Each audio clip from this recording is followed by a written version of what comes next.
عظمت شان بلندی رفعت کا راز محمد عربی کی ذات ہے، اور یہ بات ہمیں نسل در نسل ہمارے بڑے اکابرین نے بتائی ہے۔ حضرت آدم نے اپنے بیٹے شیش کو کہا، شیش بیٹا میری عزت عظمت شان بلندی رفعت کا راز بخشش کا راز محمد عربی کی ذات ہے۔ شیش نے انوش کو کہا، شیش بیٹا انوش بیٹا میری عزت عظمت شان بلندی رفعت کا راز محمد عربی کی ذات ہے۔ انوش نے کنان کو کہا، کنان نے ملاجیل کو کہا، ملاجیل نے برہ کو کہا، برہ نے حنون کو کہا، حنون نے متبشلق کو کہا، متبشلق نے لامک کو کہا، لامک نے نوح کو کہا، نوح نے الفخشت کو کہا، الفخشت نے شالق کو کہا، شالق نے فائر کو کہا، فائر نے طارق کو کہا، طارق نے شارق کو کہا، شارق نے ارور کو کہا، ارور نے ناہور کو کہا، ناہور نے رہوبا کو کہا، ربا نے ابراہیم کو کہا، ابراہیم نے اسماعیل کو کہا، اسماعیل نے بنت کو کہا، بنت نے آسی کو کہا، آسی نے مقرون کو کہا، مقرون نے بعد کو کہا،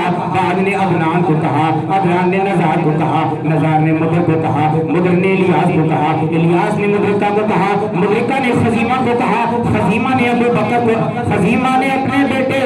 فہد کو کہا، فہد نے غالب کو کہا، غالب نے اپنے بیٹے قصی کو کہا، لوئی کو کہا، لوئی نے اپنے بیٹے کعب کو کہا، کعب نے مرہ کو کہا، مرہ نے کلاب کو کہا، کلاب نے قصی کو کہا، قصی نے عبد المناف کو کہا، عبد المناف نے اپنے بیٹے ہاشم کو کہا، ہاشم نے عبد المطلب کو کہا، عبد المطلب نے اپنے بیٹے عبداللہ کو کہا، عبداللہ نے سیدہ آمنہ کو کہا، آمنہ نے سکینہ کو کہا، سکینہ نے سیمہ کو کہا، سیمہ نے ابو بکر کو کہا، ابو بکر نے عمر کو کہا، عمر نے عثمان کو کہا، عثمان نے علی کو کہا، علی نے اپنے بیٹے امام حسن کو کہا، امام حسن نے امام حسین کو کہا، امام حسین نے زین العابدین کو کہا، زین العابدین نے جعفر صادق کو کہا، جعفر صادق نے موسیٰ کاظم کو کہا، موسیٰ کاظم نے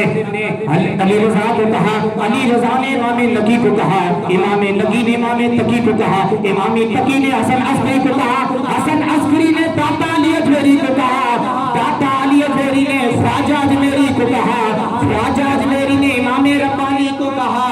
امام ربانی نے احمد رضا کو کہا، اور احمد رضا نے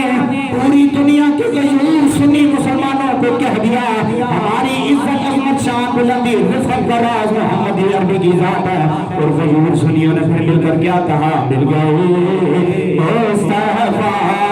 اور کیا چاہیے، مل گئے